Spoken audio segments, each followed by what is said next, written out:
What's up, Niche Gamer Nation? It's been a while. This is the Niche Gamer Cast. I know we promised that we would keep up with this and we would, get back on the saddle there, but things happened, life happened, things got crazy, and we're back. This is our reboot or season two, our all new, all different version of the podcast.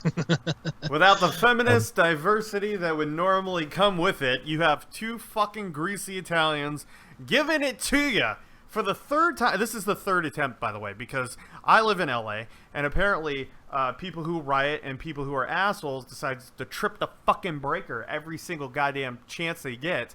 And when one breaker goes down and you refuse to set it off, they go to the other breaker and they shut the whole fucking computer down. So we lost everything for the third time. So yeah, we could all thank those fucking assholes until I move out of this goddamn hellhole. these fucking retards, dude. I mean, swear to God, like, just the tantrums and the protesting. It's just a reminder of how much that we've accomplished, in my opinion. Fucking Um, entitled. yeah, it's all it is. It's all it is, man. But so We we seem should, a little bit angrier because this is like the third attempt. Like literally, we could have yeah, actually had a great show for you guys already done in the can, going to ear holes, but yeah, that isn't and so much the case. and we should probably introduce ourselves too while we're at Yeah. it. Go ahead, my So friend.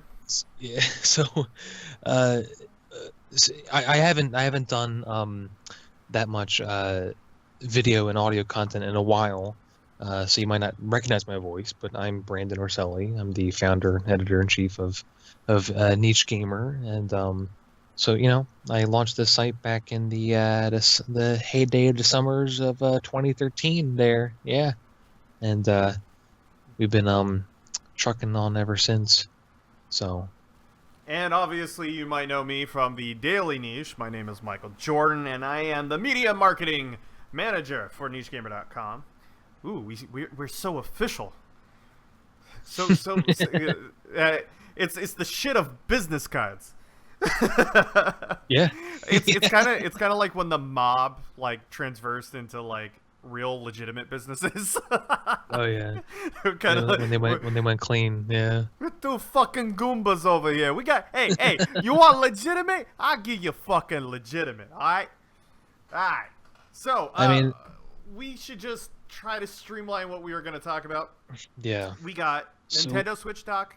We have inauguration talk because we are going to talk a little bit about current events on this season 2, episode 1 of the Niche Gamer Cast, and we have some questions from you guys, and we also want to talk a little bit about how this is going to be showing up, the Patreon, the website, and all those sort of things that are going on behind the scenes that we're trying to bring to your eye and ear holes.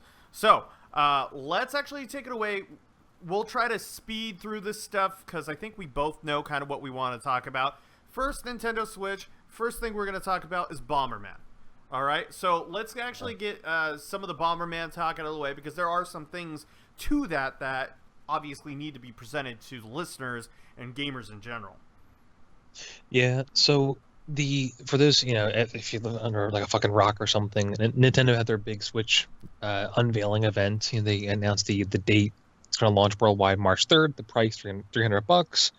And they showed off a lot of stuff, a lot of new games. I think there were some legitimate surprises, and Bomberman or Super Bomberman R was probably one of the biggest surprises. A little bit of backstory: Konami acquired Hudson Soft back in, I think, like it was like late 2000s, whatever. And ever since then, the Bomberman franchise has kind of just fucking died. It's like whatever, it just exists in their fucking dungeon. Anyway, this game came out, and from what I've gathered from the tiny bit of information you can find through trying to be a fucking journalist, Nintendo approached Konami about it, and they decided to work on it together. They had help from Hexadrive, which is the people who did Final Fantasy Type O HD, a couple other games. So it seems like Nintendo was the driving factor behind this. Konami wanted to do it, of course, but Konami is publishing it, so it's not Switch exclusive. Possibly, maybe it is. Who knows? I mean, it looks great. It's like a classic looking Bomberman game. It's got a lot of good stuff coming to it, but the big worry is that It's not the 360 realistic version. oh God, no, Jesus Christ. Yeah, yeah, and it's a shame because like there were games that tried to do like the oh this is not Bomberman, but it's Bomberman. Like there was the that like Grindhouse Bomberman game that was like they presented it like a weird horror game, and like oh what is this? And then they show the gameplay, and you're like oh it's fucking Bomberman, but there's like murderers and chainsaws and stuff. Like what is going on? It was called fuck what was that game called? Came out on the I can't even remember that. yeah it was called like Basement Crawl or something like unoriginal like that, and you're like oh it's not it's not Bomberman, you know. It's kind of like how Red Out and a couple other games are all not F-Zero, but they're basically F-Zero because Well, I Nintendo. mean, Red Out is not. It's 100% not F-Zero. It's 100% Wipeout. Like it is a hardcore spiritual successor to the original PlayStation Okay. 1. Red Okay, Out. yeah. Red Out is Wipeout, I should say. A little trivia fact for you: the one of the first games really mainlining in a movie. That movie being Hackers, and it's one of the movies where Angelina Jolie takes her top off when she still had good boobs. So that's a thing. I remember that. Oh man. So, yeah, now, I love how people are like, oh, dude, hacking, that's how it's gonna be. No, you idiots. It's a dude like me sitting with my fucking, scratching my beer gut, having a fucking shot of vodka, typing in DOS prompts. Like, that was what hacking was back then, right? Oh my God. It was just like, oh, man. I'm so sorry. I'm looking through our Twitter to look at the responses, and We will have then those questions, by the way, so don't Yeah. spoil it. Let's. well, no, I'm not. There's something totally unrelated that I have to mention right here, right now, because I Okay. just saw it. So the feminists are marching today for whatever, like who fucking knows? But anyway, so there's headlines going, thousands gather, blah blah. But is it a coincidence that all these feminists are marching, and there was an 8.0 earthquake that hit the Solomon Islands? Like, is there a coincidence that? Like, I'm just saying. I'm just presenting man. facts. I'm just presenting it, and We're just slightly less out of orbit away from the sun than we were before. yeah, I mean the fact that Trump has gotten more fat women to go out and walk and march than Michelle Obama has is kind of incredible. It's kind of incredible. Oh, Jesus, we're fucking terrible. How many people are gonna give a shit for this? Anyway, I think it's kind of hilarious, that whole thing, because it's like when you march against something, there has to be some legitimate like law. I think if you're just saying, wow, it's systemic, there's no such thing as like systemic racism, systemic whatever, because the laws are in place. If you show like Ben Shapiro, that motherfucker, right? Show me a law that is racist in intent, sexist in intent, and I'll be on your side, But these guys are just fucking ridiculous at this point. So, actually, we should hold off with this one fan question until that section. But this is a legitimate thing about our mascot Mika, and it's come up again. And, They want to see her with a dick. Yeah. I get a lot of people messaging me that, hey man, you should get Mika with a dick. And I'm like, what? So. And then the immediate question is, are traps gay? You're like, I don't know. It depends on how drunk you are and if you give them a reach around. But It's all the balls don't touch, apparently. So. Oh my God. I Anyway. love our fans. They're awesome. We wouldn't be having this conversation about a cartoon mascot. I know. Oh jeez. I'm just we have some stuff planned in the future, and I can't wait to see the Rule 34 that somebody draws of that shit. Exactly. That's an in joke. You guys will find out later, but probably not today, but later on. So going back to Bomberman, typical Konami, and typical for these sorts of reveals. They reveal the game, they show off gameplay, etc., and there's almost no information about it. And then the next day, Nintendo did like an all-day stream. They showed off all the games, people playing them. All these gaming e-celebs. They got them all to play them and shit. It's like whatever. I'm doing the stroking gesture right here.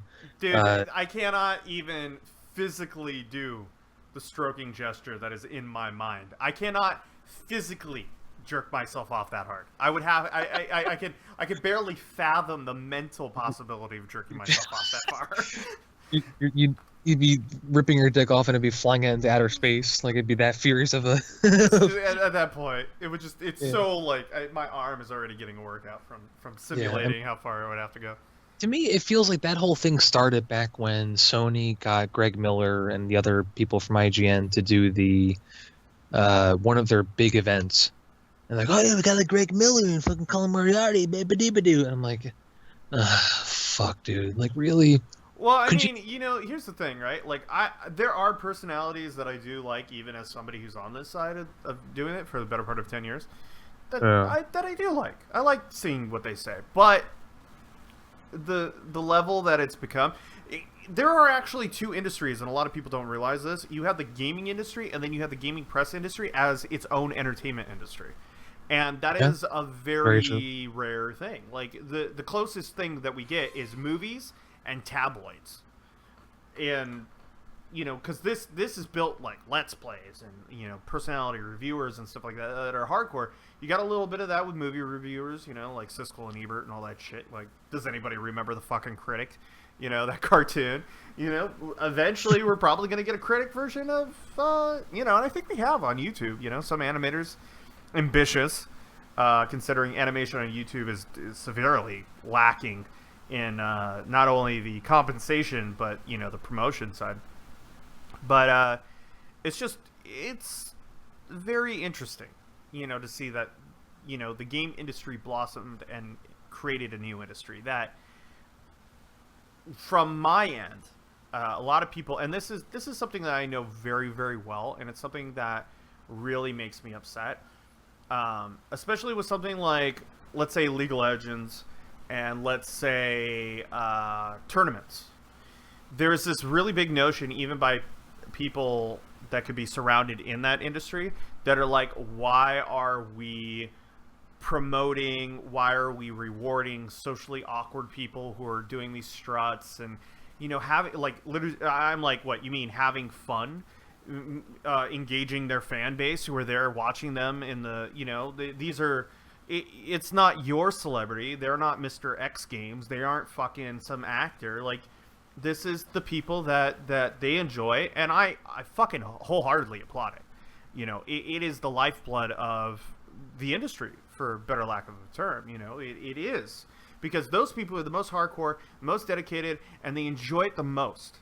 And even me on my side, I've been gaming for years, and I've seen people even enjoy stuff that, like what we do here at Niche Gamer, significantly. And that's like a point of pride, but sometimes you can't relate to it totally, right? Because you're on that other side. But there's a lot of disrespect to those people. There's a lot of shitting on those people, and I don't know, that's a little bit of a personal thing that the Brandon knows, but I think it's fucking ridiculous, and I think it's something that should fucking stop, and all that stuff. But anyway, let's get away from that subject, because I'm getting in too deep. Because if I start naming names, it's gonna really piss me off. Yeah. Yeah. I mean, going back to the whole reveal and all that stuff, it was interesting. Like they revealed it. And when they were showing it, people were just playing it on the Nintendo's thing. And then a screen popped up saying, do you want to continue? Use like 10 coins out of your like 50,000 coin wallet. By the way, People we were like, talking about Bomberman. That was a long diatribe. Just reminding everybody we were talking about Bomberman. This is Bomberman, and they were playing it, the new Switch Bomberman, rather, for the Nintendo Switch.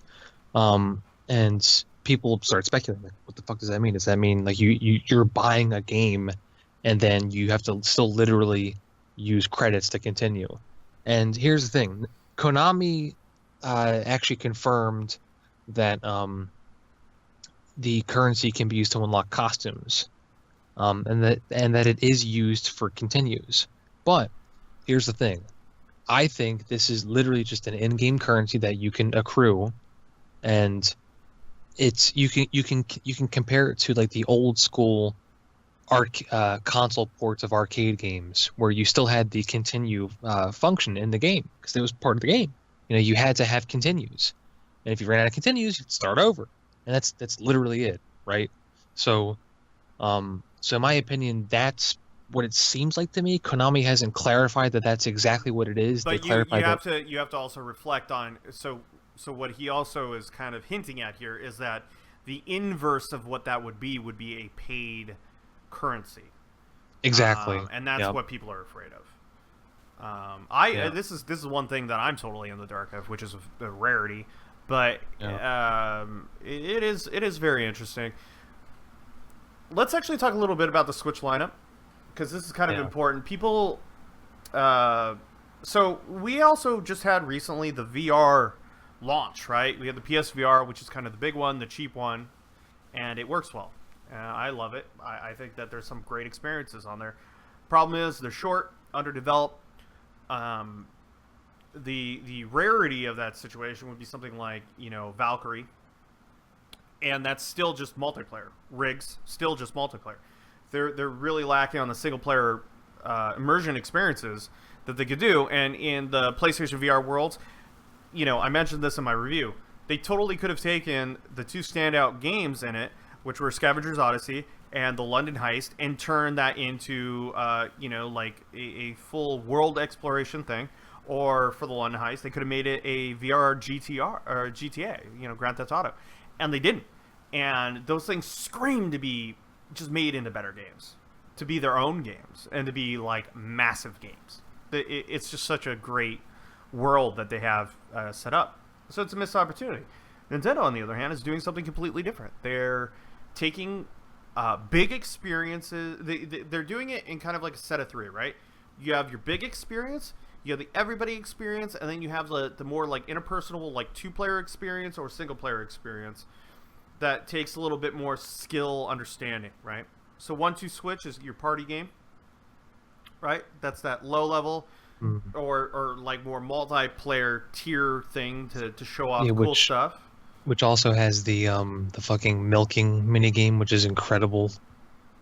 It's amazing. Which multiple people have said it feels like you're jerking somebody off. Um, which is a funny descriptor. Then you have Arms, which is your middle, right? It's a fighting game that uses context and stuff. Many of the contextual controls and stuff are basically VR on.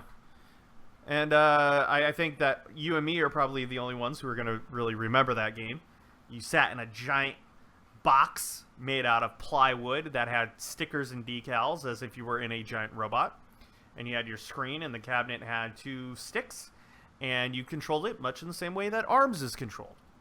Hmm. So there's I that. remember that game.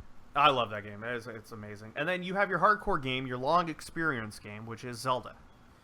So they're hitting in this like boom, boom, boom. And while these aren't, while it doesn't seem like there's a huge amount of first party, because those are first party things. Well, it doesn't seem like there's a huge amount of first party things coming out for the Switch right away. Those are longevity games. Those are evergreen games. And as much as I want to play Splatoon, that's not an evergreen game. That's eventually going to die off. Like they're starting off with things that will be playable by the end. Yeah, and there is a lot of speculation too about some of the other games that were announced. Um, a lot of people are saying Nintendo is trying to avoid like the Wii U launch where they had a fuckload of stuff and then there's just nothing, right?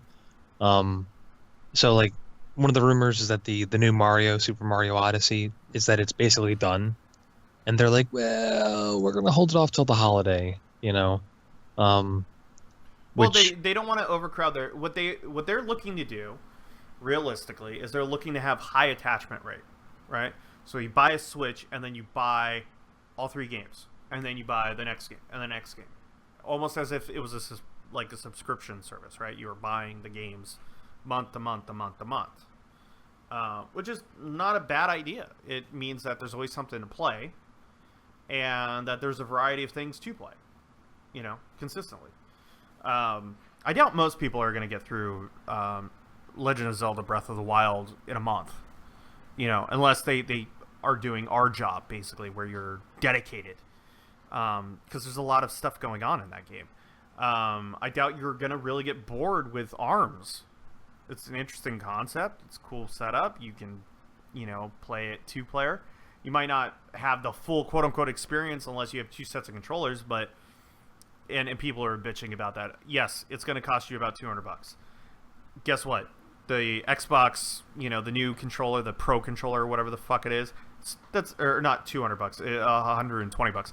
But that controller is $120, right? Even if you're doing PlayStation 4, it's at least $60 to $80. Fucking Christ, 2 Move controllers is $100.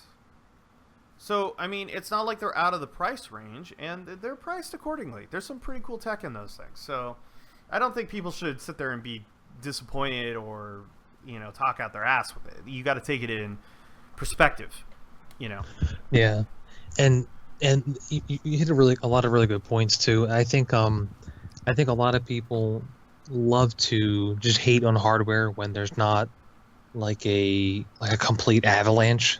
Oh, especially Nintendo. Especially Nintendo hardware. Yeah, and I think it's not fair because, like, you made a really good point. Like, I mean, Nintendo is looking at it in the long run. They're looking to offer stuff pretty much like in every quarter, or at least the 2 that really matter, like, holiday and then, like, maybe late winter, early spring. Those are like the 2 main quarters that they're trying to hit, with the hot new software. Yeah. Although I think Splatoon 2 is summer, which is kind of weird because... Well, they're going... Well, that's their market. Their target market is a summer market where more of that potential clientele is available to play the game. That's a good point, actually. Yeah. I keep forgetting that we're fucking old and we, yeah, right. we're not kids, like, the summer's here, we get to fucking do nothing and jerk off, Like, it's... Yeah, I mean, that's something that we think about in marketing all the time. It's like, oh, can we, jerking off. You have no time for women. What are you talking about? Just fucking jerk off in the bucket, get it done, and get back to work. But the realistically, you're looking at like, oh, your potential market's year round, and that's a really good market right there. I wish something like Splatoon would be evergreen content, but it just rarely is. You know what I mean? But it's an interesting way of doing things. It's a lot different than what we see. But their third-party support is basically filling out everything else. You know what I mean? So, yeah. I mean, you got some fucking huge experience. I mean, Xenoblade? Yeah. Fuck, dude. Yeah. There's that. There's, you figure there's the Fire Emblem crap coming. There's also, I mean, the new No More Heroes game. Like, we fucking... Oh, God, yes. Perhaps, yeah, we forgot to mention that in the past 2 takes we did, but like, that's and the fact that Suda was so excited for it, I think he wasn't supposed to announce it. To be honest, like it seemed like translator and all that, yeah, like it seemed like it was so last minute, and the translator was like, "What the fuck's going?" Like it was just nuts, and I think it totally was not. That's a sign of a bad translator, because I mean that's the thing. You need it was definitely not the translator. You know who they should have had? They should have had Shinzon's translator from fucking Gun Ho go up there. And, oh yeah. What's his name? Fuck. He's a real cool guy. He's in our. When I went and interviewed Shinzon for Let It Die, go check it out. I'm sorry, I forgot your name. He's in that video. Yeah.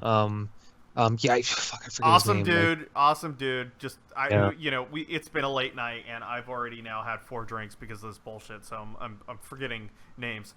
But by the way, Let It Die, also Game of the Year last year. Yeah. Go check it out. Yeah, so I think we've covered most of the Switch stuff. I mean, we'll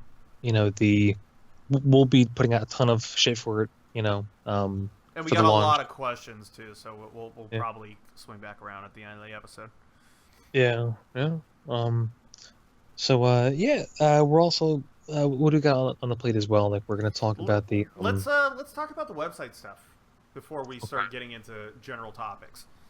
Um, you have a very solid game plan that I'm trying to help you get done for the website and the Patreon and all this other stuff to help it grow. Why don't you go over a little bit of that? yeah. So a little bit of background. I'm not gonna name names. I'm really not trying to be negative, but I've been trying to do a relaunch of the website for a long time now. As most of you know, the website makes X amount of money every month, and all of it goes back into the site. I don't take a salary. I never have. Um, so it is what it is. I've gotten burned by people. I'm not going to be petty and name names. Both staff and people working on new site designs. We have been kind of going through something similar recently, trying to get this just done. But ultimately, the goal is to have a cleaner, more professional design that can give us more space for. Um, I like to call them. It's like an ad light experience. So they're advertisements that are not in your face. They're not full page takeovers or anything. They're just there that help us keep the lights on. And if you guys whitelist us, I thank you 1,000 times over because they're meant to just be there to be non-invasive. So we want to have a bit more space for that, but also have more features. We want to make it just look nicer and still be accessible and easy to browse. And that's just visually and also trying to incorporate some more stuff. Try to incorporate video content more. Um, and the two big features we would have coming alongside, or at least we were hoping to have it alongside that, if not post visual homepage, etc. relaunch would be user blogs and the game database. So the overall goal is to make Niche Gamer more of a hub. You come there for the news, you come there for community, to have your own blog, you come there to look up, hey, when did this game come out? And then you just fucking search for it, and then the game page pops up, and then you go to the game page. So the goal is to make it just a fun home away from home. We don't have to deal with the partisan bullshit that the rest of the gaming industry is falling into. That's the ultimate goal. So, and the Patreon has just existed. It's my fault. I haven't followed up with stuff. I haven't been pushing it. I haven't been really trying to build the rapport with the super dedicated people who have been supporting it this whole time. So we're going to be doing a soft relaunch with the Patreon with some new tiers, and stuff like that alongside the relaunch of the site. So, I'm also doing, just so people know, it's like I'm working on trying to figure out ways to get us some high quality physical merchandise. That's the thing too. It's like a lot of people offer kind of merchandise with Patreons and things like that, and it's not of high quality. And that's kind of one thing that if we go that route, and maybe do a club or maybe do something like that, one of the ideas that we were talking about was like a lanyard club where we can do something similar to what like Steven Crowler does with the Mug Club, sort of thing. But we'll try to do our own spin and something that's more related to what because lanyards and stuff are kind of like a big thing in the industry, right? I have a fuck ton from E3s from last 10 years. It's either that or T-shirts, but everybody does T-shirts. So I think it would be nice, and we could do different things like that that are more gamer related, and that's kind of one of the things that we've been talking about, trying to figure out how to do for all you guys. To kind of honor the dedication. We've also done, asking, what are you guys looking for? Do you guys want to do T-shirts, or do what would you like? Because there's a whole backlot of artwork that we're not even using right now. That's rare. We have the Halloween stuff, we have the New Year's stuff, we have the designs, we have there's a lot there that we can figure out. And me being in LA, I mean, I know all these people to do these things, so it's just a matter of time before we find the right fit and what people would really like. So that's on that physical side of stuff. But yeah, those are things.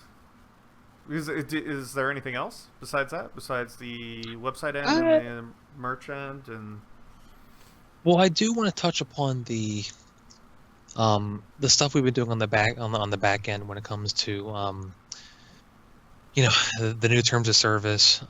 We had a bit of a fire. You could leave it at that, where we so some background. I was in a realistically, what happened was is I went in and I was trying to make sure that there wasn't. We had an issue with the comment side, and then there was an issue on the forum side, and the advertising basically ducked out. And there was a lot of other reasons tied to that. And then we, at the same time that happened, we saw that there was malicious content done by one person toward almost everybody, to the point, well, not everybody, but to a very select group of individuals who were trying to join the community. And that one person turned fucking everybody off because he decided that the only two words that he could use in his vocabulary were nigger faggot. And haha, that's a funny iDubbbz joke, but it's totally unoriginal and really fucking lame. And it hurt. It's not that the words hurt so much as it fucking creates an environment where we can't function. Like when you are doing that. So a little bit of background. Up until that point, it was just the Wild West. Which, in all honesty, if we can make enough money to where we function independently, I would literally be like, whatever. I really don't give a flying fuck. But there's so many caveats and there's so many mechanisms with that. Like, say, perfect example, a website like 8chan or 4chan. These are websites where they are completely community driven. They're completely, I want to say, because I don't know enough about how the content is purged. Like, it's purged after X amount of time or whatever. So it's very much in 20-page drop usually. Okay. But you also, when you enter in these caveats, you have to understand that those anonymous sites are fucking dying. Like, they are not self-sustaining. They hit a point and then everybody bails out of them advertising wise, because it's too hard to, first of all, you either sell malicious ads, which is 100% something we would never do. That's something that those websites don't want to do, no matter what you think of fucking Moot and his faggot ass. Don't get triggered by that. But that's kind of like the terminology, right? So I understand, and see, I view it a little bit differently too. I also don't like it when people just fucking feel like, hey, somebody's new, I'm gonna fucking shit all over them. That's me personally, but on the other end, what you're saying is the rule of the law. It's realistically, it's fucking hurting, and that's what happened. Yeah, a bit of background too. Before I brought Michael on, it was basically just me. I was doing all the PR. I was doing all of basically all the community management. There's all this stuff, and it gets exhausting. And when the site got big, probably it started getting bigger before Gamergate, and then it got really big during Gamergate. And I'll admit it, you get a little full of yourself. You start feeling like an e-celeb, But I made mistakes, whether it be with PR, with people on the website, whatever. But one of the biggest things was the fact that we lost Google AdSense for the second time. So technically the third time, because what ended up happening is Google AdSense was gotten back twice, and then Google had the previous coder for the website didn't tell anybody he threw a Google ad on the forums, which was the wild, wild west, as stated before. And Google basically got an eyeful of just not only the porn thing, but they got a lot of what they deemed hate speech, and they labeled, and it's lucky that the website in general didn't get snuffed out of Google. But it did get hit with a hate speech, and it did get hit with a couple of other things that would have really Good thing that it got cut when it did, because it started getting bad, and there were notes and stuff. And when I came on, that's kind of my specialty, so I knew where to look to find out that information. And it's, you know, when you're just starting doing this stuff, right, Brandon? It's all new to you, right? Yeah. So. I mean, you know, for a lot of people, you know, some people will say, "Oh, how come you guys can't do more of this? How come you can't do more of that?" And I'm like, "Look, it's literally like this site was started by me, just some fucking guy back in 2013, and that's it." Some fucking greasy Yeah, Italian. yeah, He has the fucking cojones yeah, to do something fucking different. Okay? yeah, it's some fucking Goomba Mameluke over here, you know. I decided to fucking start my own gaming site, and that's it. You know, in comparison to other sites that are literally investments, you know, like Polygon. Polygon. Yeah, Oh, you ruined like my joke. oh well, I mean, a lot of these websites were literal investments, or they were started by big gaming industry celebrities, you know, who said, "Oh, fuck this, we're gonna go do our own thing," Yeah. you know. So a lot of these people have already had. They're very much the men's rights activists of gaming, and not the good way. Yeah. So it's really difficult to try to really rationalize that, you know, because it's literally just been that, and we've always had a shoestring budget, always. You know, the money has always gone back into the site, and it doesn't help that, you know, we've had people who have taken advantage of my kindness. They've taken advantage of the fans' support, and it just sucks. But you know, we move on, we pick up the pieces, and it keeps on going, because it is a passion project. It is something that I've always looked at as a business, and it's too big now to turn away.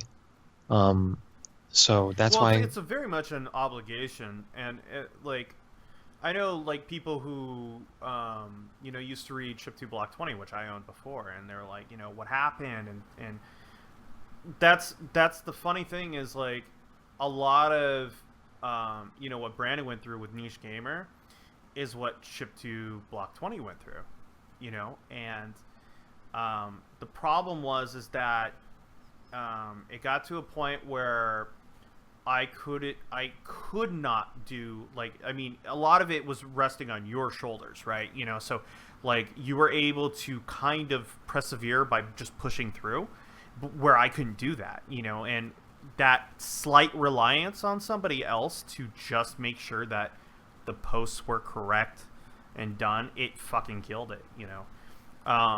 It's funny too, because, like, you and me, we both had the sites basically at the same ranking, and it just, you know, that's all it takes, dude. And so that's actually one of the reasons, like, one of the big reasons why I joined on with Niche Gamer. It's because it's that similar, and it's kind of funny, two fucking Italians with the same idea, right? Yeah. It's just kind of like we both had the same goal, and it's really nice to be part of this team and to kind of create content for the fan base, to get more reviews out, you know, bringing specialty, building back our PR stuff, getting our Nintendo stuff underway. You know, we're currently getting our first the first review for Niche Gamer from Nintendo, right? And that's going to be coming for this month, and you know, we also are kind of trying to fix the stuff that happened with One PR, and you know, a lot of people are like, oh God, what happened and stuff, and you know. Well, also you do have to clarify, it's One PR managing Xseed. Well, because the person who the problem is that the person who does that is a principal. So they can actually do legal decisions on behalf of the company. So kind of a big portion of that. And it was noobish kind of, you know, mess ups. And it was at a height of the time where egos were blowing up big, and it wasn't good for anybody.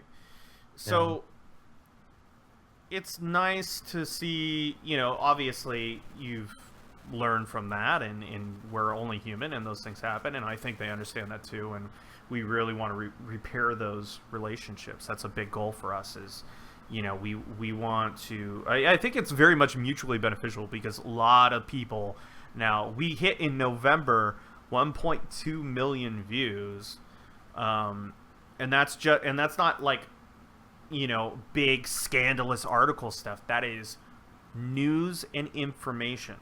That's Exactly. the daily niche. That's the reviews. That's Brandon every day busting his goddamn cojones, bringing you stuff before other people do, and trying to get those hot scoops for people, which is very hard to do. Yeah, and that's a big thing too. Like when you talk to people who don't who just hear, oh, the numbers are up, or oh, the numbers are kind of plateauing a bit, etc.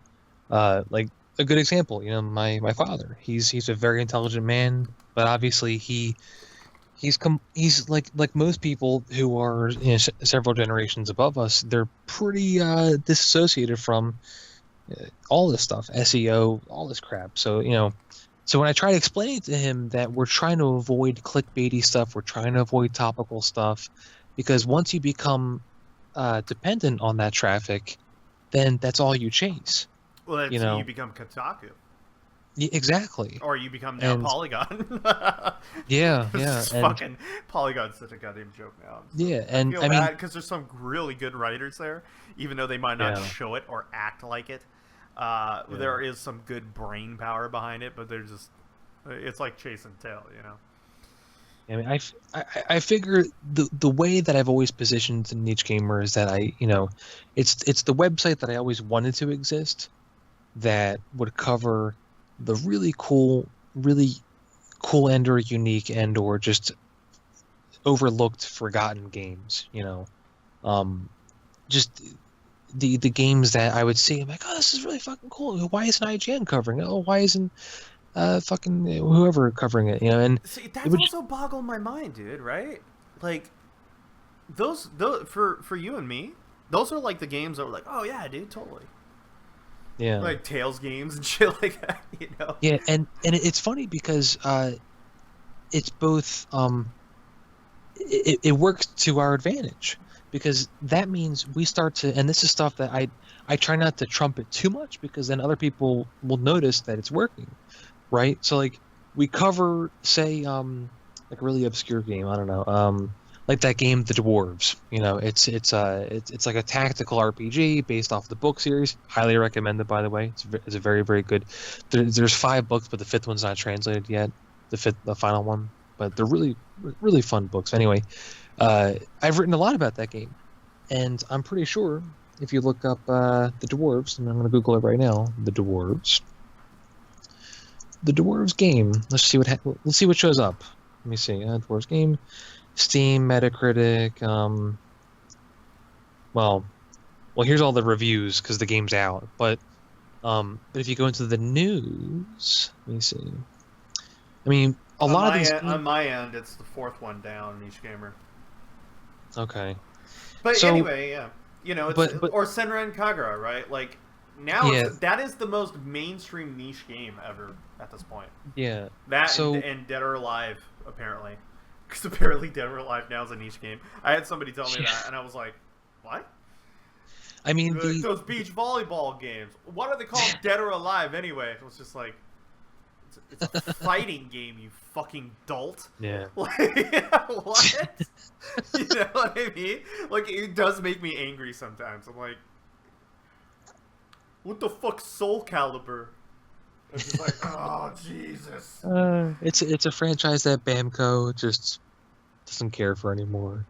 But seriously, so the point, I fucking ruins what I was going after. But the point is that, our goal has been the long tail. For those who don't know that concept, so instead of looking for all of these peaks, these spikes, chasing after the clicks and the clickbaity topical crap. We go after the stuff that is solid, is constant, is reliable. The traffic that we know, the games rather that we know that need to be covered that are not being covered, and we get more traffic because of it. It's gradual. It's not spiking. Yeah, So it's basically it serves a purpose in the market, and this is kind of boring like marketing talk sort of stuff. But basically, what happens is it's the same thing like Trump talks about, right? You need to find the market, and then you fucking fill it like a pussy. Depending on what side of the aisle you want to go with your terminology, you could be a leftist or a right, whatever. We like to cater to everybody. If well, not so much the left because they've become uncool at this point. Jesus Christ, they saw a vagina, they would faint. But it's just very, cover the market, and it's just lucky that we both like the fucking market, I actually, I don't know if I can name names in this story, but okay, so back about 2 years ago, right, talking about the same market situation and the video games, I was covering E3, and I was covering the Skylanders thing, and I still had the Skylanders from that E3, and was like, they only produced it for that, and I was like, oh man, this is really cool to have. I collect a lot of these like toys and stuff. I actually still have my own, or not own, but my original Bomberman toys from 1996, and I have old Mega Man toys and stuff. Like, I have a whole collection of things.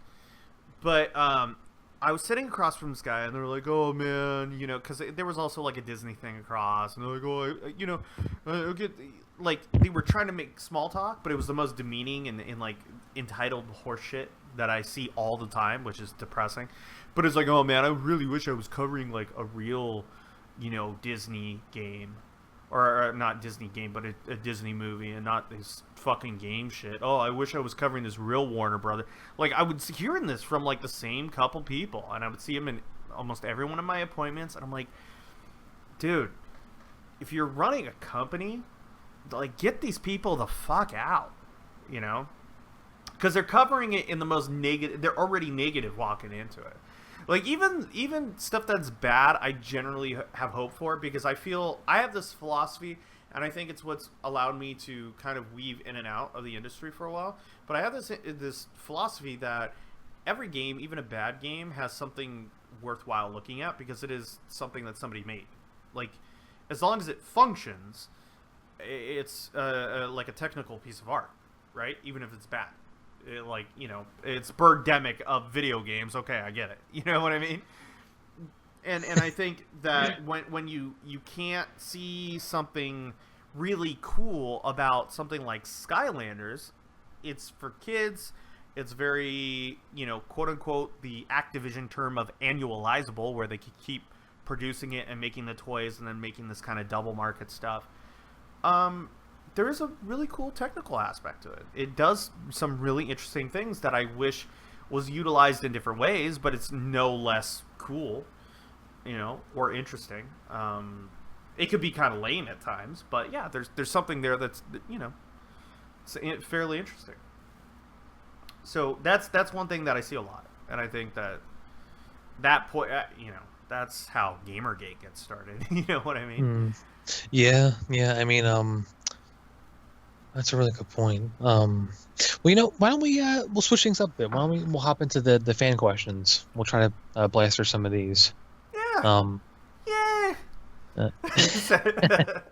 Well, so the first one is from the infamous Low Ping. Low Ping. Yeah, at Gaming and Pandas on Twitter.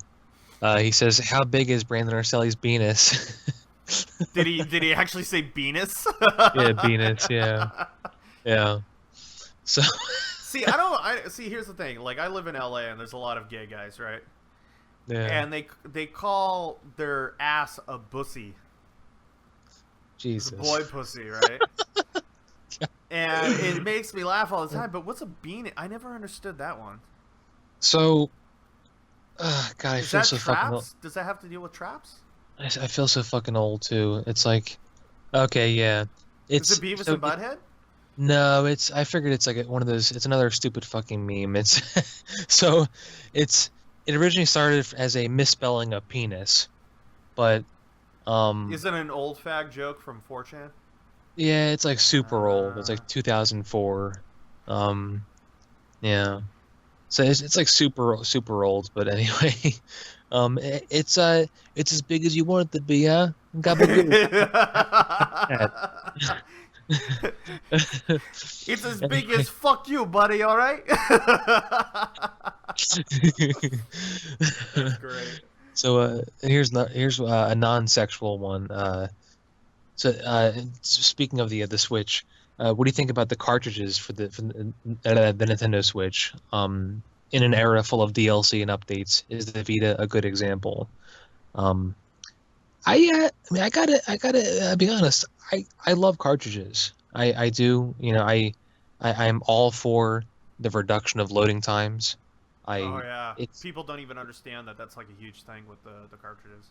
Oh yeah. Like people hear cartridge, like cartridge, you fucking console fags, and it's like, wait, hold on, oh, calm down, kamagatsare, like, calm, fucking eat the body of Christ, calm down. Like it's like you need to think at a technical level, right? Because like they hear cartridge and they think fucking like NES or something, but it's they have really big size capacity cartridges. And when I Um, think of NES, I think of reliable and consistent and can go through a washing machine without fucking breaking. yeah, I You mean, know, I the less mean, the less moving parts there are, the more durable they are, and that's literally the concept behind. Well, that's part of the, if you want well, to I go, mean, realistically, what it is like, okay, disc base, right? no, Look at how did well, anybody who has a fucking issue with the Switch and cartridges, I say go pick up a PSP, right? And try to play your fucking games sitting on a bus or a car or a train or a boat, and then get back to me. All right, because like fuck, dude, try playing Patapon, and you had some sketchy shit going on with your PSP. People have no concept, They just it's word association. It's like when people say like, it's like how they do politics now. Why everybody's doing the lying media or like shit like that. It's buzzwords and shit that the media just uses, and people do the same thing too.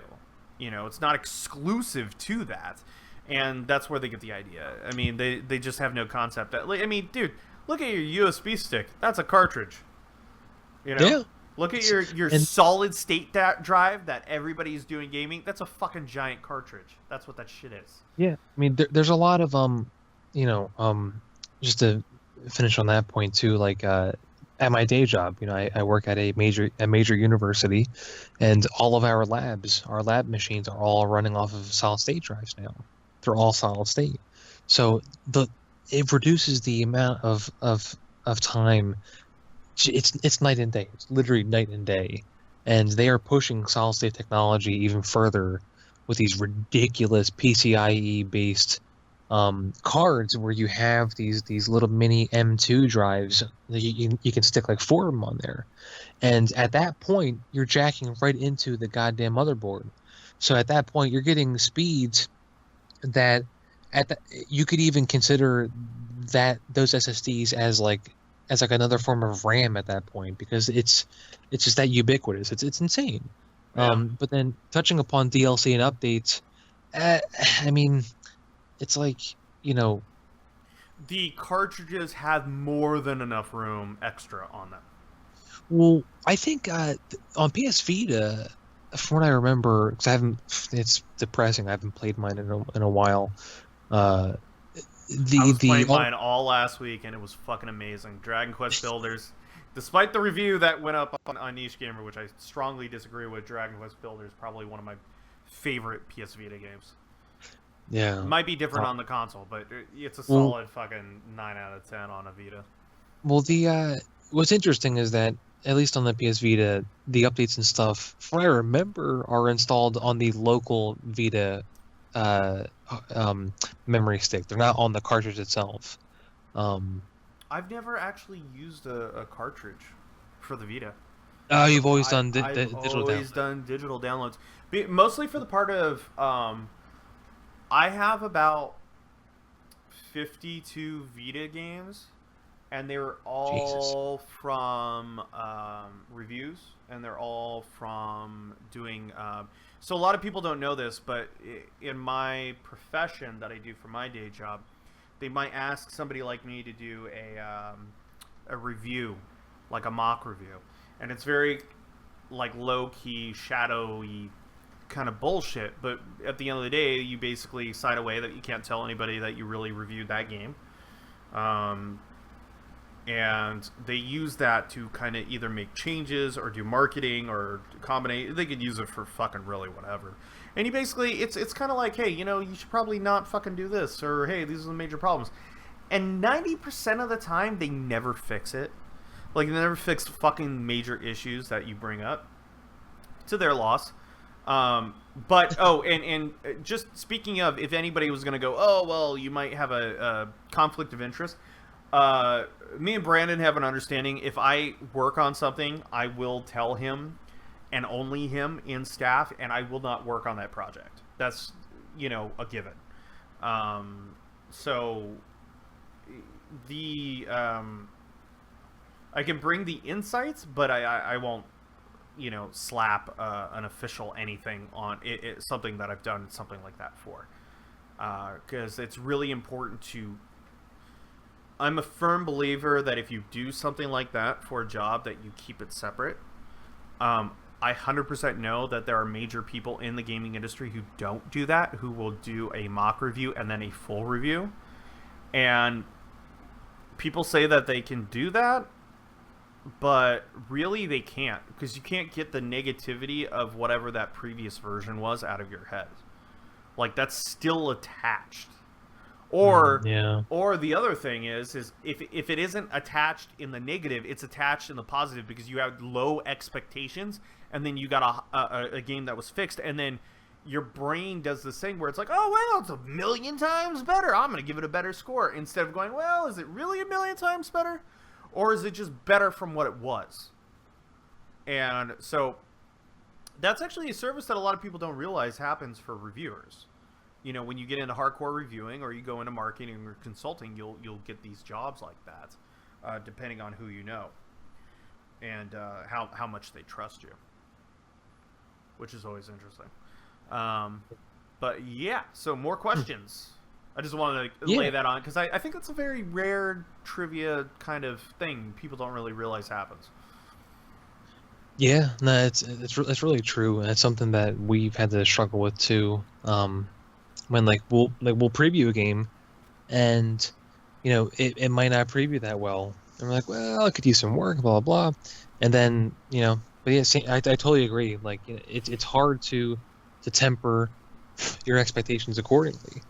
Well, that's kind of like how I did the preview for Yakuza 0, which is fucking fantastic, and Alexi did the full review. So you got kind of like two takes on it. The game, true. but it's a good game. That's like an example of not only a good game, an amazing game. Yakuza 0 is truly like the pinnacle of that series at this point.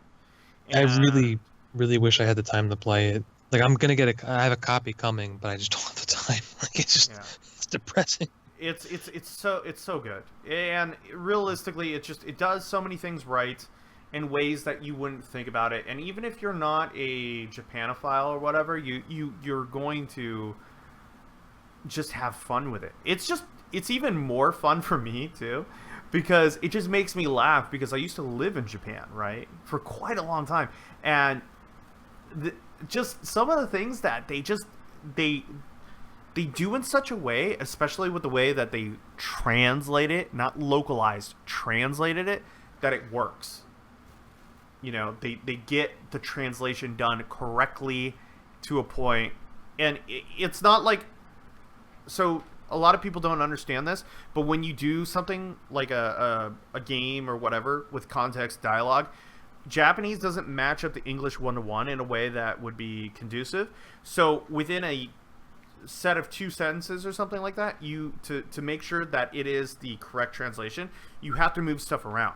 And what people who do localizations don't get is like, well, this one sentence doesn't make sense, and this one sentence doesn't make sense if you just do it in English, so we have to change it. And I'm like, no, you're a fucking idiot and a terrible goddamn fucking person in this job position. You got it easy, you know some shit, and you just are acting like an asshole. Take the two sentences and arrange it into one sentence that works in that set. It's simple shit. Like even like a grade 1 person with Japanese.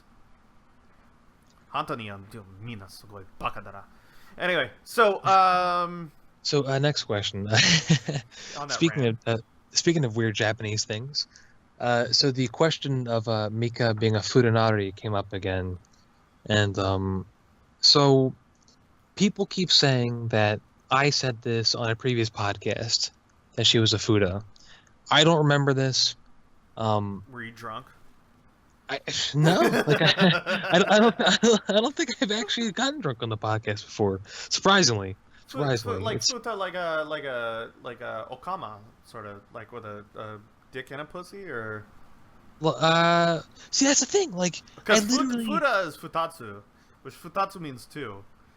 So I never, yeah, I don't. So, you see, that's the weird thing with me is, I know the terms and I know this stuff, but like I never engaged in any of that sort of like the hentai, the ichi, you know what I mean? I mean, like, so, and like here's this one Twitter user who's actually this person's a really, really big commenter on the site too, non-scapo, like non-SCPO.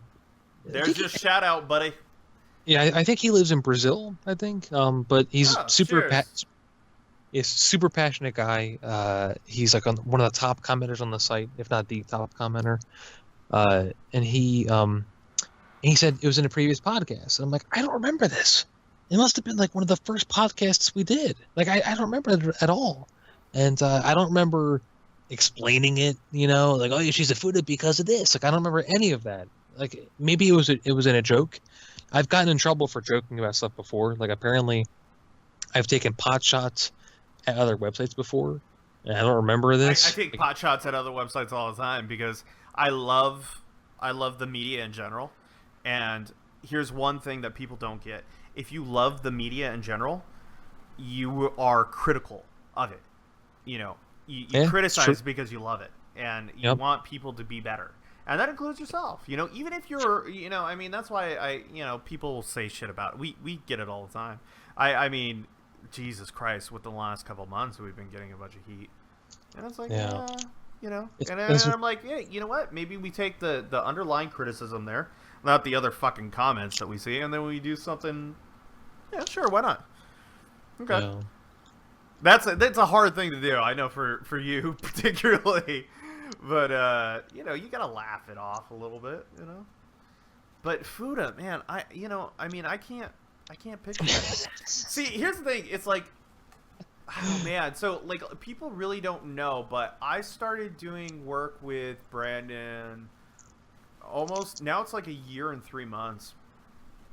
And we were talking back and forth, and it wasn't, like, heavy like what we do now, but it was very much, you know, kind of that consulting angle sort of thing. Oh, you know, what do you think about this? This is something not totally involved in the business, but like, you know, angling stuff, you know, what would be with this, what would be with that, blah, blah, blah.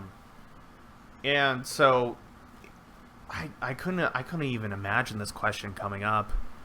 What angle you would go with. I mean, Christ, we first met back in like, was it E3 2014, I think? 2014, yeah. Yeah. Oh, geez, it's gonna be E3 this year that we're both gonna be doing.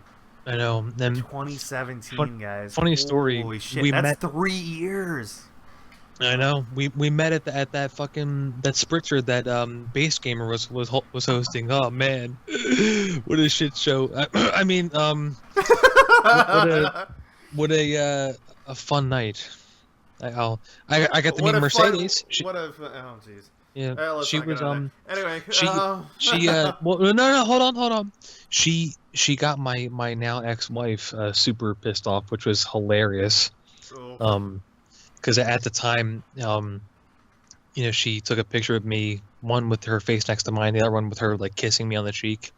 And then she uploaded to Twitter, and like fucking all the autistic nerds who just like froth over her And by the were, way, were like losing their minds. we're not shitting on people for being autistic. It's a mindset. It's a spectrum, and I think that Yeah. everybody in our industry shares a little bit of it. All right. I know a lot of I people. know. I know a lot of people give me shit for going, God So damn, can you turn down the autism a bit? But so it's yeah. not. I'm not doing it as in like Yeah, like you made a really good point. So the context is that she posts a picture of just her and me, and then all of a sudden all these dudes are like losing their fucking minds. Oh my God, of course, he's the one guy that you'd be like kissing, blah blah. And I'm just like, what is going on? And they're all like losing their minds. it's a And cult. It's a cult of personality, and it's a really bad one. yeah, and I thought it was funny, and I posted up on Facebook too. My wife was like, you dead, and I'm like, oh, okay. Uh, and but it was just funny because I actually went back and looked at her feed at that time, and all the other pictures were either like dudes with the hover hand, or like girls or whatever. So it's like I was the one guy, it's like let's take a picture, and I just grab her, I'm like, hey, what's up, and she did the little kissy thing, and so it was fun. But yeah, we met way back then, and then we finally got working together.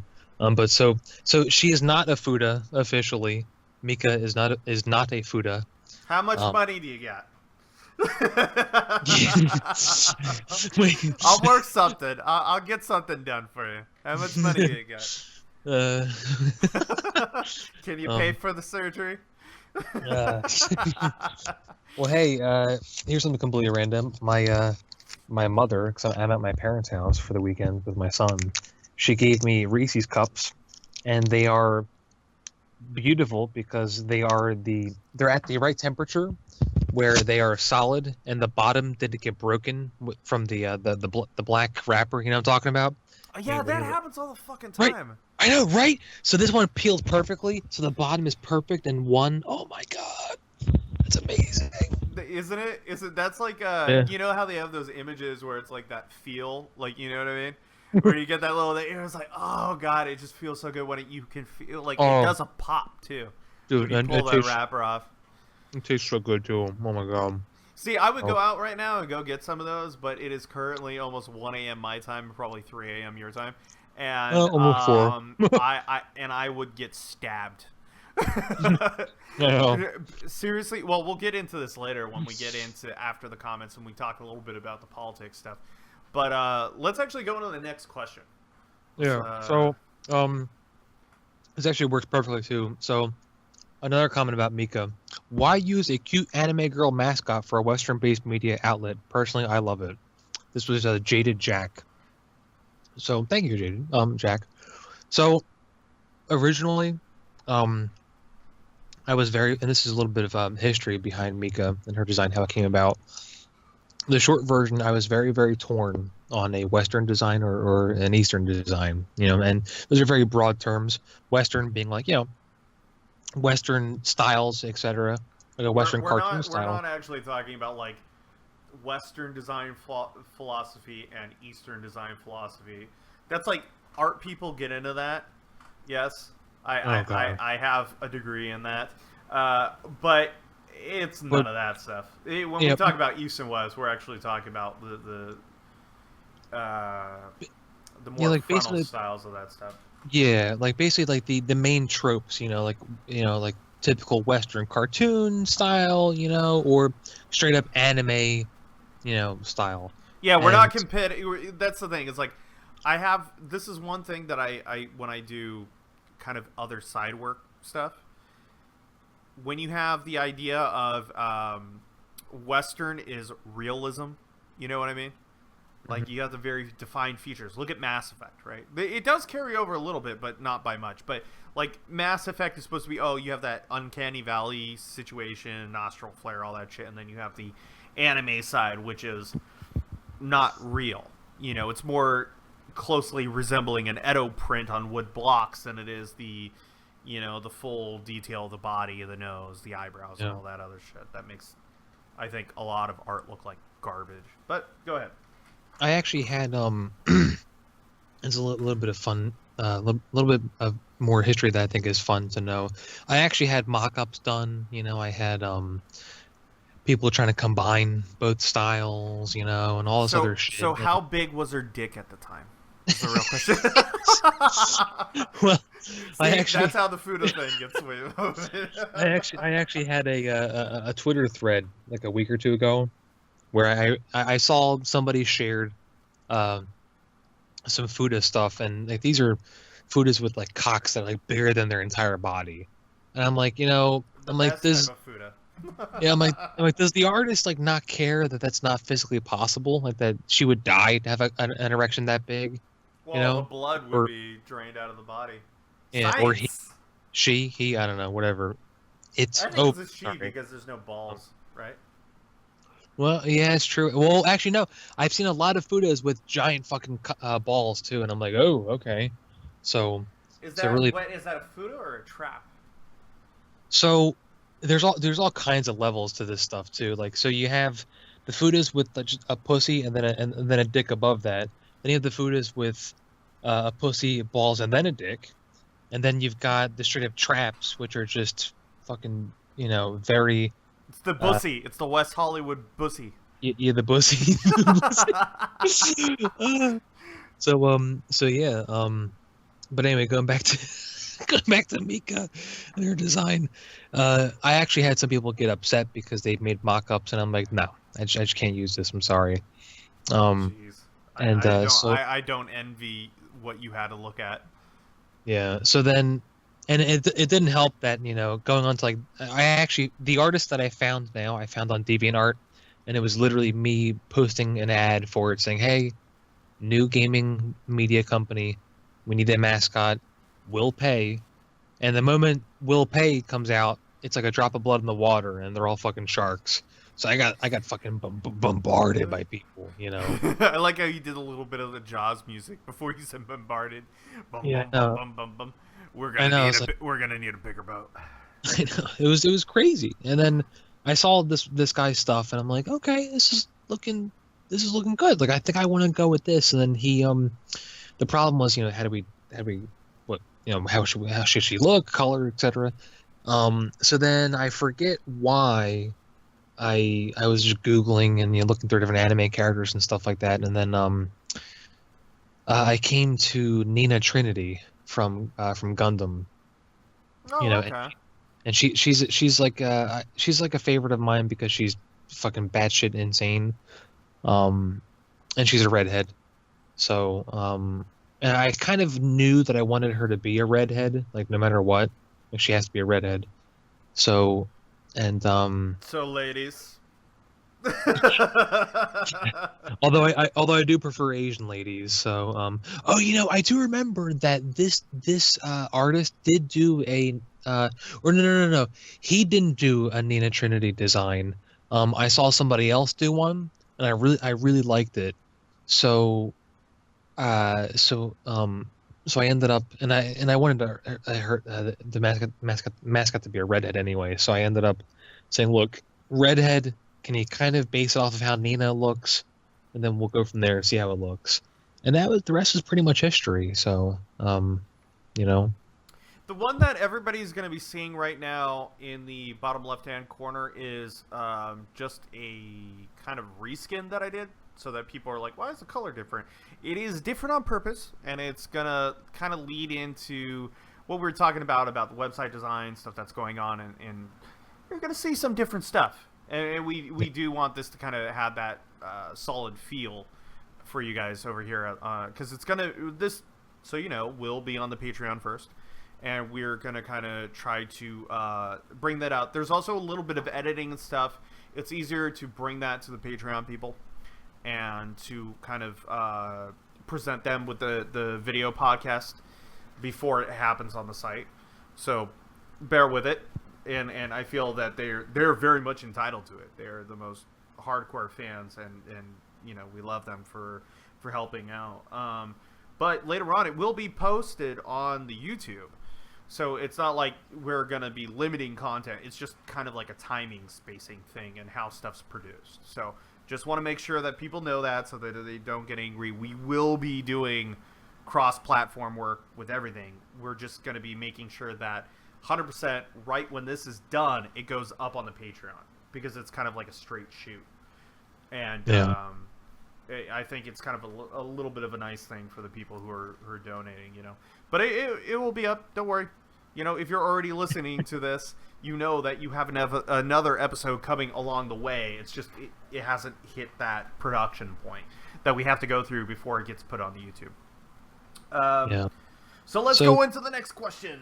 Yeah, we'll try to, because there's a lot more than I thought. So we'll try to get through these quicker. Just do it. So this is actually a really interesting one. Which old school FPS should get the Doom 2016 treatment? It's a really good question. Half-Life.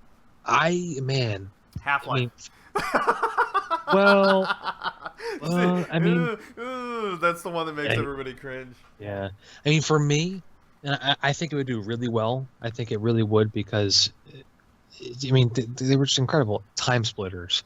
I fucking love Time Splitters. They were games that basically parodied the FPS genre. They were just games that they just had fun with it. Like there was tons of retarded characters. It was insane.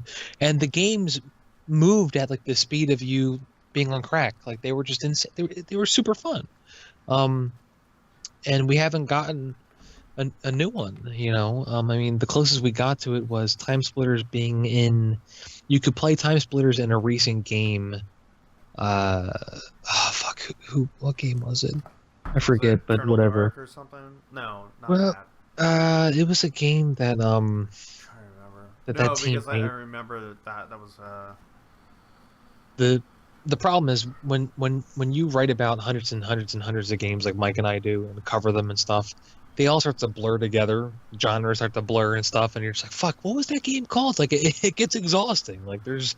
Yeah, I mean, I also have like another layer on top of that of like things that I like right now, like seriously, like I don't know if you can hear that, but I'm just like going through a full stack of the NDA papers. Like I have I have it on my desk because it's just like I can't talk about this shit. Yeah.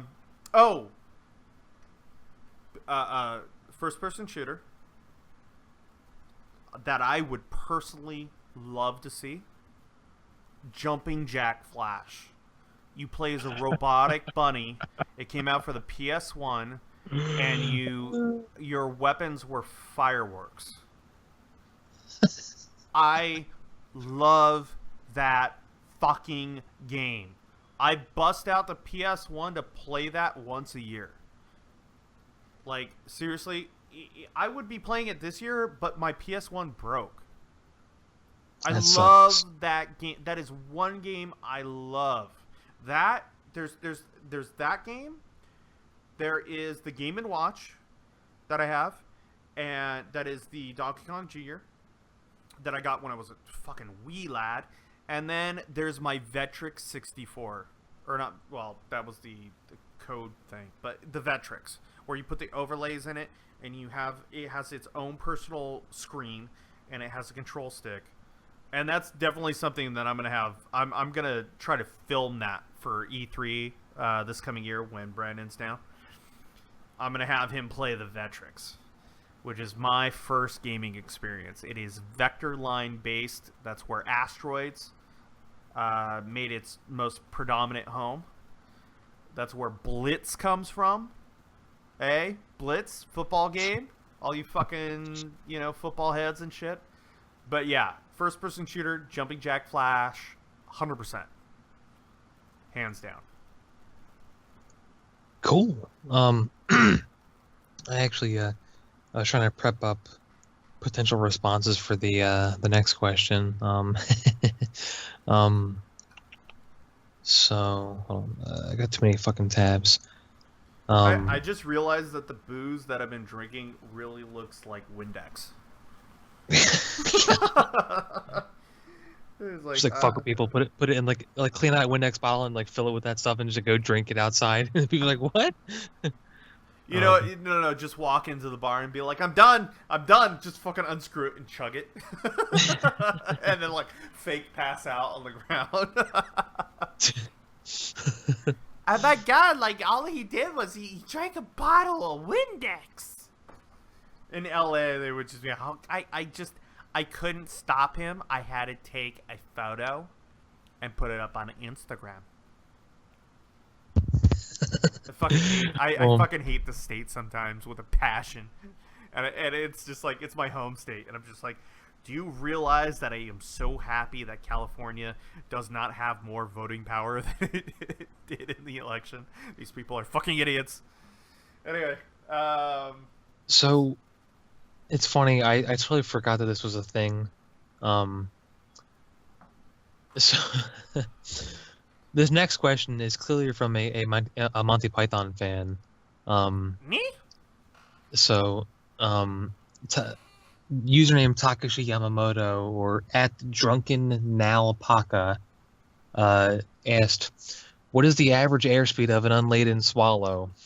Which is from Monty Python and the Holy Grail. European? When yeah, it's like African, European, and so there's like a whole fucking thing about that. It's a really funny skit. Didn't some scientist group actually like look that shit up and do it? Yeah, they actually did. So fuck me. So man. So people European who are way smarter than us. Yeah, so they've concluded that the European unladen swallow has an airspeed of velocity of about 24 miles per hour, or about 11 meters per second. So that's European. I don't think they have. Do they have African? Let me see. I just thought of a really fucking bad joke. That would have gotten us just shut down immediately. Well, I was gonna get all cutesy and be like, well, there's also the question: they're carrying the coconuts? How far did they have to go to get the coconuts and things like that? Are they tired from carrying the coconuts? Oh, I just thought about European colonialism in Africa, and I was like, Yeah, right. Oh God. So that was. I don't give a fuck when it comes to jokes. I think that everybody should joke about everything. Yeah, I feel the same way. Life is too short to be serious. There was an old Jewish baker that I used to go to out here in California. He always said, it's fucking too serious. I'm gonna die anyway. Who gives a fuck? And I was just like, I like this guy. He's cool. But yeah.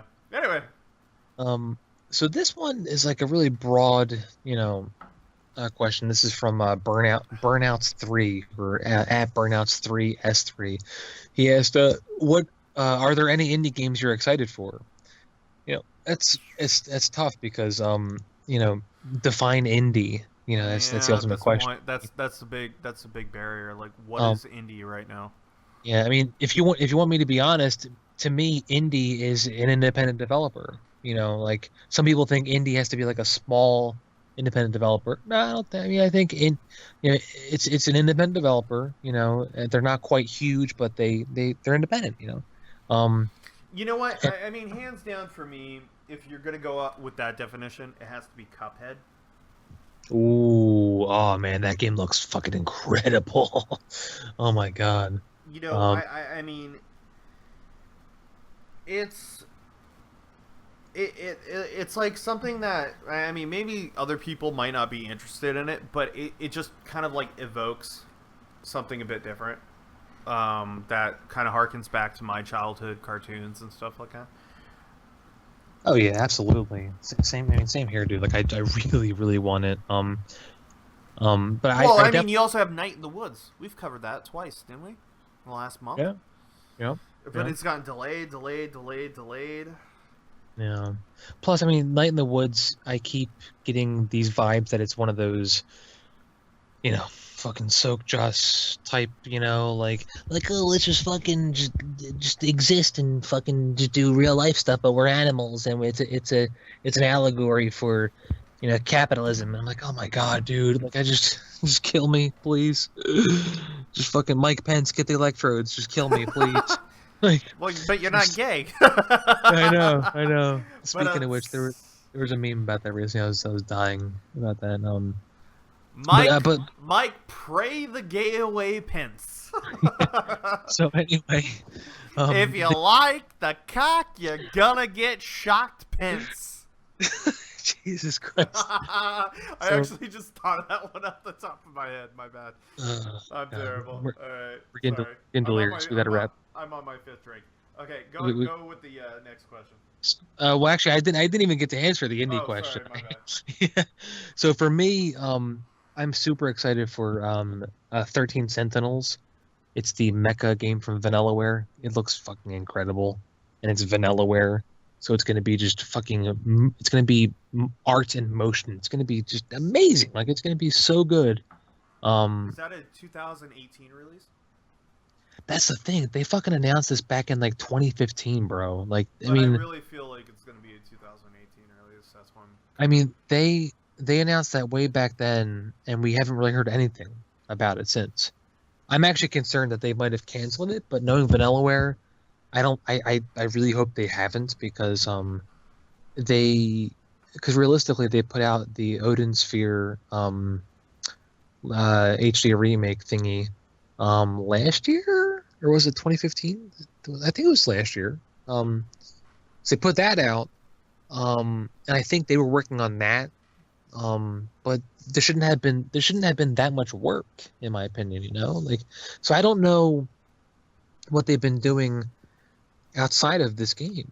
Like I don't know quite like really how big 13 Sentinels will be. Well, yeah, I mean, when it comes down to something like that, scale and scope is really important, and Yeah. especially presenting that to audience if you're doing something like that project. Yeah.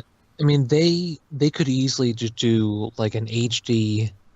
I mean, it's pretty much is HD. I mean, it would be just a like a PS4 re-release of Dragon's Crown, and I would double dip. I would totally double dip for it. Like I said, the game's incredible. Like I highly recommend it. It's a really really good game. If we're talking about indies right now, we should probably talk about Star Citizen for a little bit. Oh Jesus Christ! I mean, What do you think? Do you think it's going to be I'm thinking 2018. I mean, we're like an hour and a half into this podcast. Like, Yeah, that's like a whole hour to dedicate. But like, just rough estimate. What do you think? 2018? I mean, Or did it I mean, 2019? Do you think it might be this year? I mean, they've split it up into they have the shooter that I think they're moving the shooter up before anything else. I think they're looking to ship that before any of the other stuff. I think Which they're is trying to consolidate, and that's why they switched engines. They're yeah. trying to make things flow into each other a little bit better, realistically. I mean, they realistically have three different games, right? They have the shooter, they have the MMO, and then they have the single player game. So they're making three games right now. I really don't think that it's three games. I just think it's a mechanic system that they need to streamline into one.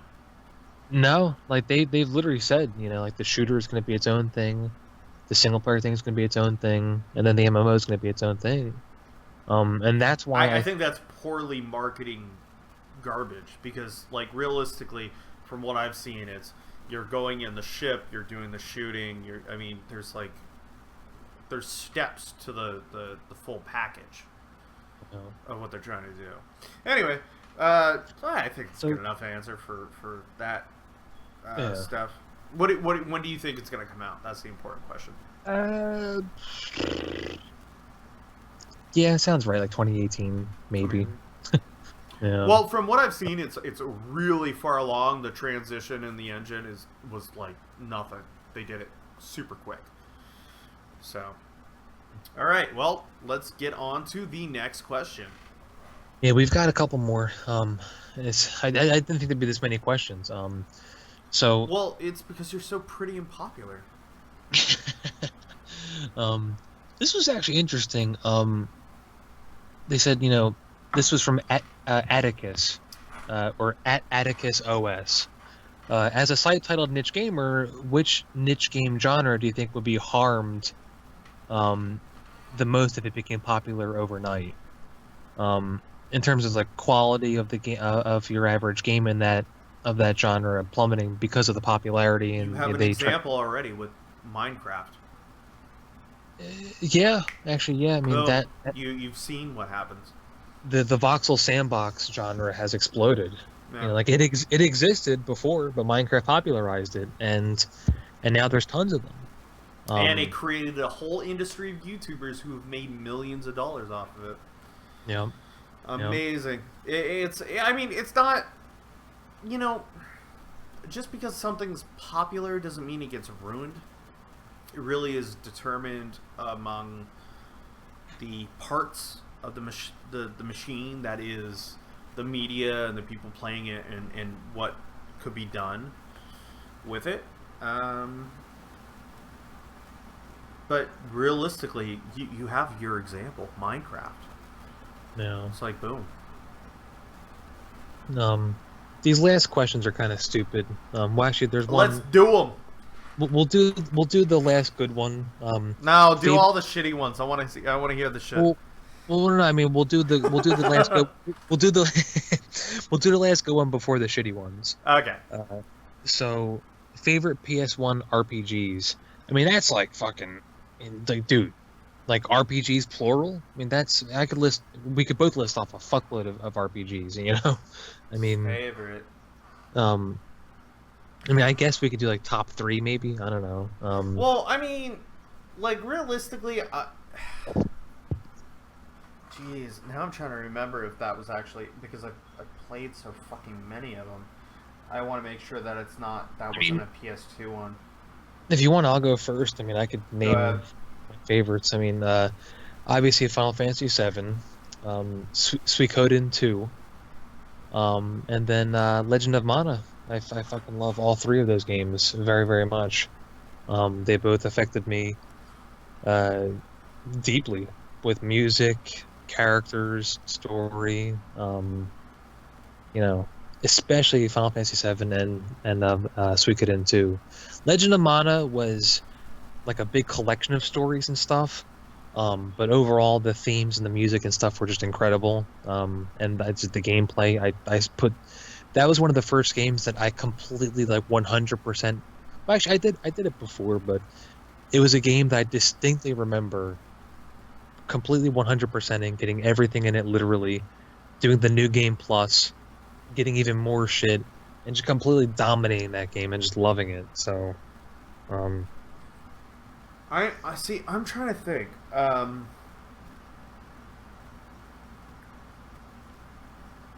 Let's see.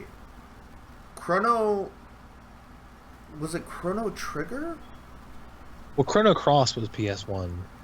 Is Chrono Cross then? Was Chrono Cross? No. God, I'm mixing all these up. Chrono Cross. Legend of Dragoon. Ooh, that's a good one. And God, I played so many of these. It's just they all start to blend together. That's the problem when you're in a position like I am. You just play so many of them that it's very hard to do. Like Legend of Dragoon though was one that for some reason it just the art, the weapons, the combat, the story, for some reason, just personally to me, just fit. Chrono Cross. Okay, yeah. Chrono Cross Super NES. No, wait. Chrono Trigger. Wait. Was that? Yeah, it was that NES. Yeah, Trying yeah. to think. Cross was PS1. Yeah, Chrono Cross had some. It just had these elements with characters, and depending on how you change things or how you interacted with things.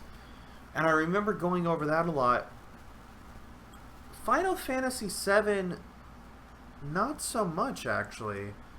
I think it had it. It had to be Final Fantasy IX. If I was gonna, I was waiting to kind of. I was thinking, is it gonna be 8 or 9? Has to be 9. 9 reminds me. See, like I was so heavily invested in the Super Nintendo and the Japanese Super Nintendo stuff. that when I was going into like Final Fantasy VII didn't do it for me.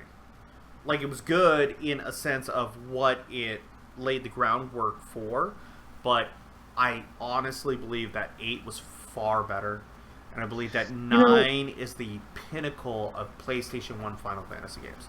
Hands down, if you do not think that 9 is the pinnacle, right, you have to revisit those games. You have to, with a very clear mind and understanding of the system. 9 was a combination of 7 and 8. And a lot of people shit on 8 because of character design and stuff.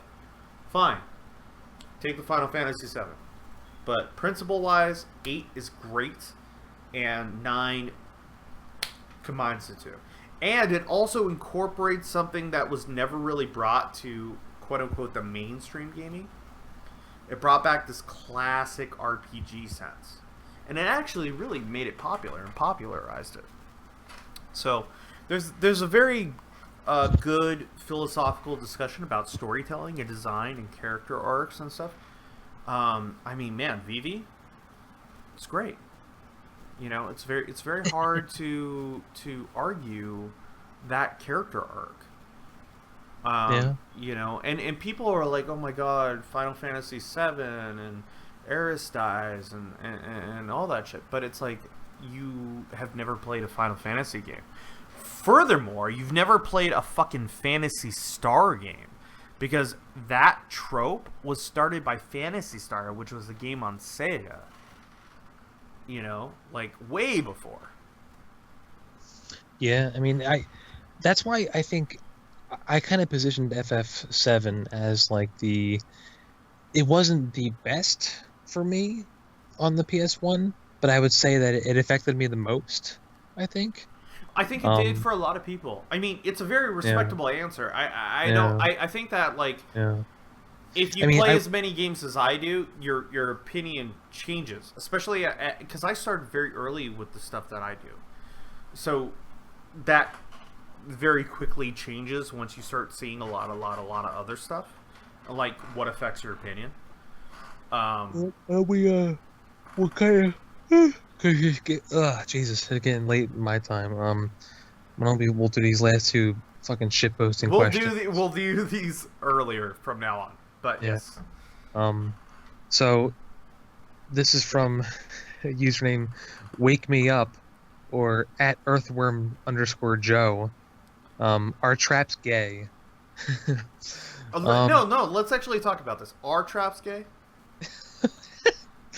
Realistically, I want to know what you think. Are they gay? I mean, I'm trying to think. Are they gay? So here's the thing. Like, to me, traps and fudas are basically like the same thing. Like, but one has a vagina. I mean, if you're really into ass play, if you want to get that dirty and that graphic. I see what you mean. Yeah, because fudas still have vaginas. That's right. So they're not the same thing. Yeah, because futanari it means both. Right? Yeah. Well, not futanari. Yeah. I mean, I have seen a lot of trap stuff where they're basically like women. They have tits and stuff. They have feminine bodies, but then they have a cock. Well, because it's supposed to be the hormone or whatever. I don't know. There's some science behind it, and this Japanese guy described it to me when I was living in Japan. It was like, no, it's this. But it's great because they have a dick, and I'm like, but why? You already have a dick. Just get off on your own dick. So I guess we will I make guess that's a little bit of American Psycho in me, but you know, just get off on yourself, dude. You know, be proud. I mean, you're a good person. We'll do how about we'll do an official Niche Gamer decree. I say that traps are gay because there is no vagina and you are putting it in the butthole, so they're gay. But I often fuck almost. Actually, no. I have fucked every single girlfriend and one night stand in the ass. So I'm gonna say they still have pussies though. But they do, but sometimes you never even get there. So I'm gonna say. Wait, hold on. Dude, I've totally fucked a bunch of girls in the ass, and I just fingered them, and well, that's a long. There's a time and place for that, but let's talk about the philosophical aspect. I think if I'm actually doing that mathematic thing in my head. No, it is. Never mind. I can't. No, it's gay, but at least have the common decency to give that fucking trap a reach round. That's all I can say. I mean, like at least give a reach round if you're gonna be doing that to a trap. They did the effort. I mean, God knows that's a lot of makeup and probably hormone therapy and whatever the fuck they have to do. Yeah. That's like the midpoint between transgender. I mean, fuck, dude. Hey, good on you. You waxed your asshole and everything. You put eyeliner on. Fuck, dude. I could barely get out of bed, take a shower, brush my teeth, take a shit. See, that's the Italian way. Hey, what you doing? You wake up today. Hey, have some pizza. Get a little bit of salad. Get the roughage. Get the roughage, get the little espresso, maybe have some grappa, you gotta get a little warm in your belly before you get out in the morning, boys. That's a little much. Even for me, a fucking Goomba over here. Yeah. See, that's the thing, right. Because that's the northern Italian. We drink early. Grappa, for all those who don't know, is a very, very strong concoction of herbs, spices, and booze. Yeah. It's sad that, we're just railing off of all this shit, and we just know exactly what we're talking about, because it's inherent in our culture. But anyway, the last question. Who's the best anime waifu and why? This is from Yuki, or at ESM Yuki. Yunagasai. What show's that from? Or was that just you railing off in Japanese? No. That's God. What is the English name? It's like Diary Watch or something like that. For all those who don't know, it's Yukai. No. That's a different one. Basically, it's Future Diary. Yeah. Trying to think of the kanji they put in the title. Future Diary, yeah. So basically, she is a psychopathic murderer, but she loves you to a fault. And her end goal is to fuck you, but she'll kill you, but at least she'll fuck your shit up. And then you become an immortal god, and some other shit happens. And, yeah. She's got my vote. I love the crazy women. Bring them all down to my house. Actually, no. Just bring one. If you're... bloodshed's probably bad. I would love one woman who loves me to a fucking fault. Who just bend over backwards in more ways than one. Figuratively and literally. But that's a woman who's got your best interests at heart. You know what I mean? I mean, I definitely... Just it's wish weird, she right? wouldn't cut up people. That shit's a little weird.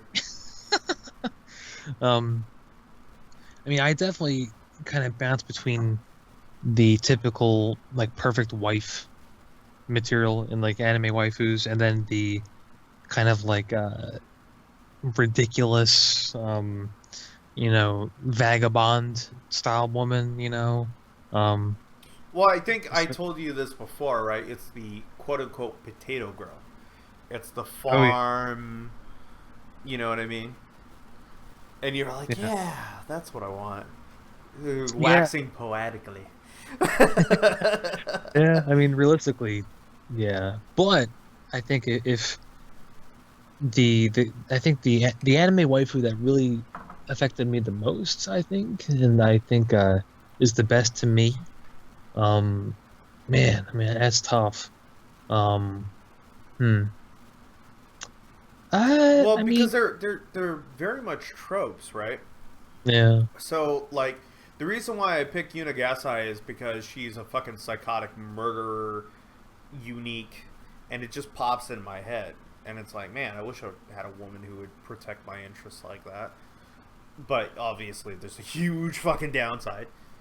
But Well, I definitely, I think one of the ones that I thought of from the get-go, and I have a picture of her as one of my wallpapers. 'Cause in my main desk, I have three monitors, and one of them is her. It's a Hot Ice Hilda from Outlaw Star, um, because she's a badass. You know, holy shit, I she have that wall poster from Outlaw Star. God yeah. damn, I haven't. They had that shotgun shell gun thing that had different blasts. Mhm. I mean, she's a really interesting character, and I think, you know, if it came to it, and without, I mean, it's a fucking old show, so I fucking go watch it if you I haven't, think you and me are the only ones who you know. remember But there or recommend that. It is. It's a there's good show. Anybody who's doubting him, no, it's a good show. there's a quote that she says, and you don't see it till later in the show, which is what it makes it even sadder because something happens, and then you see it later on, and it's a really really intimate scene, that really really affected me, and I actually brought up the quote right here, and she says, "You can never count on anyone but yourself, but then sometimes you just want to feel the warmth of another body, you know."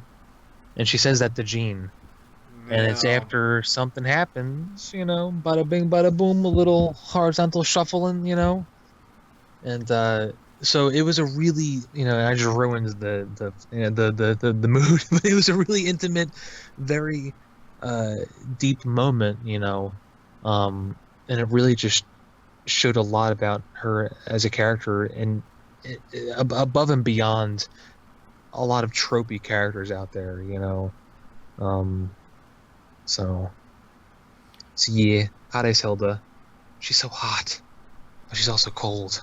It's like that song by Uh, Huey Lewis. oh Jesus. Uh, Um, but realistically, you know what? You know, it's very interesting. Like the immediate reaction is like Yuna Gasai from Future Diary, but realistically, you want somebody from like Love Hina, right? Like Love Hina is the anime waifu, basically mass simulator, where all the characters except for the young girl, but I know why they did that one. But it's like it's you want these kind of character archetypes, and it's very interesting because that's not something that you have in Western media culture, right?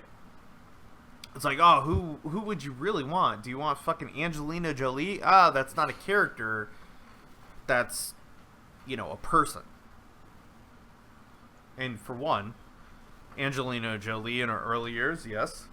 Her Brad Pitt years, Billy Bob Thornton, fucking HPB years, not so much. But it's yeah, there's a thing or two there for it's very interesting because you don't see that in Western culture specifically. But so is that the last question? Do we have Yep. anything else? Nope, that's it. That is Thank it. God. Hey. No. Hey, you know what? Give us all your terrible questions. I want you to make your questions so cringeworthy. No, I'm not going to ask for that. But anyway, if you guys do have your questions, please feel free to give that to us here.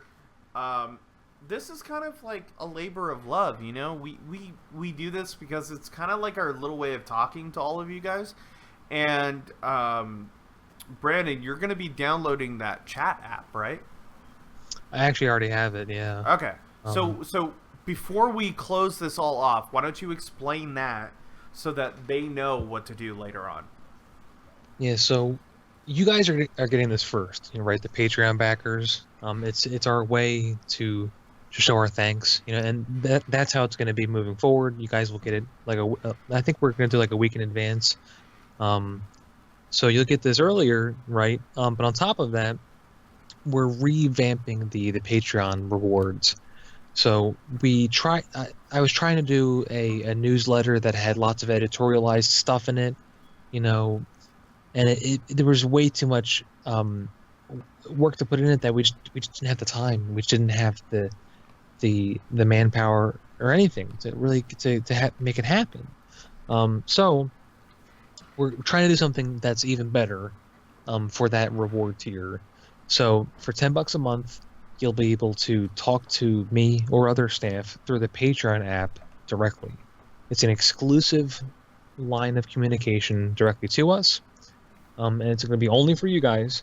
So for $10 a month, we'll be popping in there regularly. It's going to be, You tell I don't us know. what a cunt we are. Yeah. Yeah, you got, you motherfucker, you're totally wrong on that fucking review, you fucking cunt. And I'll be like, well, okay, well, why? Actually, Yeah. you know what? That would be a good idea. I actually legitimately think that this is a very solid, like, for people who are invested, that's a solid point of communication. Yeah, So, because I, we you know, yeah, I mean, realistically, we have a fuck ton of people who follow us on Twitter, like us on Facebook, etc. And our feed moves like a million miles a minute when we're posting stuff. It moves super fast. Like uh if you watch it from like my command center, like the fucking tweet deck and all the other stuff, it's deeply humbling. It's always humbling, but it becomes impossible to follow up with people. Like it gets really, really hard. So this is a way even so that even even the subtweet set that I have on like my personal system to try to monitor that stuff for marketing, it errors out all the time because there's just so many people. Like you yeah, got to think it's like even though it says like, what is it, like 19,000, 20,000 on Twitter, I get something like on my feed for the marketing analysis over 100,000, and that's like per hour.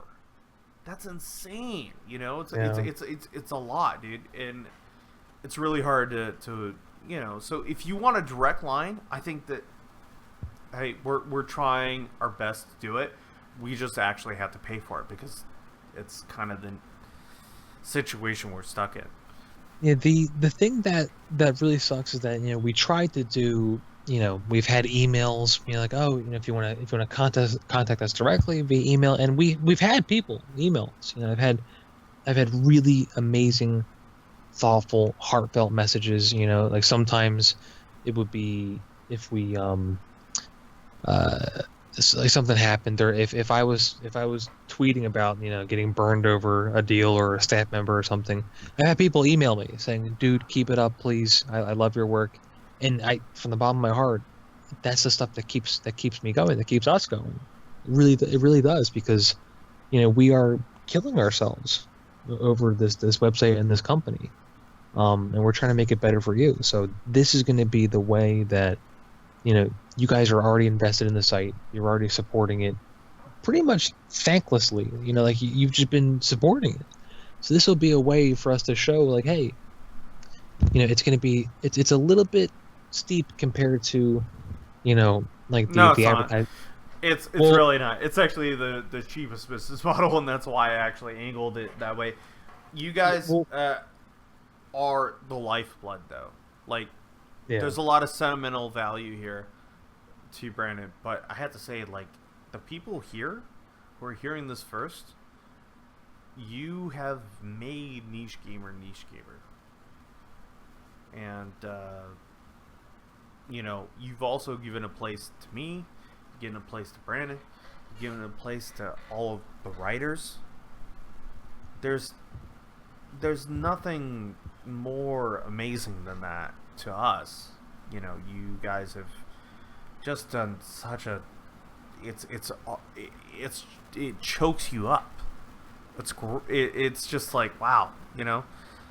Thank you, all of you. And we're going super long on this, and I'm trying to cut you off right now. But we will be doing this later on, So, this is the first. It's about 2 hours. And we hope to do this every week to make sure. And we're going to be focusing in on this. We want to make sure that there is a direct connection between everybody who's doing the donating. You like even whitelisting the site. We're trying to make it available for everybody. And one of the ways is Patreon. One of the ways is whitelisting. One of the ways is just being here for us, subscribing on the YouTube channel, doing the likes, all that shit. That's immense to all of us here. And we love you all for doing it. Thank you very much. Brandon, say your final goodbyes before I cut the stream. Yeah, I can't really add much more. I'm so thankful for how much support we get from you guys, and it's been a journey, and we really wouldn't be where we are without you guys. It really is like a grassroots kind of thing, and I think a lot of people just see the value in what we've been doing, what we've been trying to cover, what we're trying to do, and the more you support us, the more we can do, and we've been showing that. We've been showing that with the video content that Mike's doing. We've been showing that with we're doing more interviews again. We're doing more reviews, and it's incredibly exciting. So please consider supporting us, even if it's just whitelisting us, just following us, sharing our stuff, commenting. All of it helps so much, and just look forward to what we're gonna be bringing. And yeah, things are gonna get a lot better. We're gonna make gaming and niche gamer great again. It's gonna be incredible. Oh God, you know what? We didn't even talk about the inauguration. Dude, if we did, it would have been like a fucking 4-hour long podcast. It would have just gotten out of control. Oh Jesus! So. Well, I think this is the standard. We're probably gonna do 2 hours. Make sure, and you know what? Maybe later on we'll do live comments, questions, all that stuff. But for me personally, I want to thank all of you guys for allowing me to be in your community. I know that my stuff was always in the background, so you guys didn't realize that I was kind of there throughout the years. And, very much too, Brandon. It's great to be a part of this team. And I think he also believes that you guys are also fucking awesome. Please send those questions. Actually, you know what? You can do me a favor. If you guys want to have more questions answered, my email is michael@nichegamer.com. If you can actually figure out how to spell my name, which nobody can apparently, feel free. Yeah, dude, there's so many mix-ups. Because I see him on the. Oh, dude, I said it. I was like, that's not how you spell fucking like the Michael Jordan. God damn it! I fought in the goddamn Space Jam War of 1988. I lost my kneecaps, and you guys don't even honor me. Jesus, I had to have my skin bleached white. So, feel free to contact me, and I just. Whatever you want.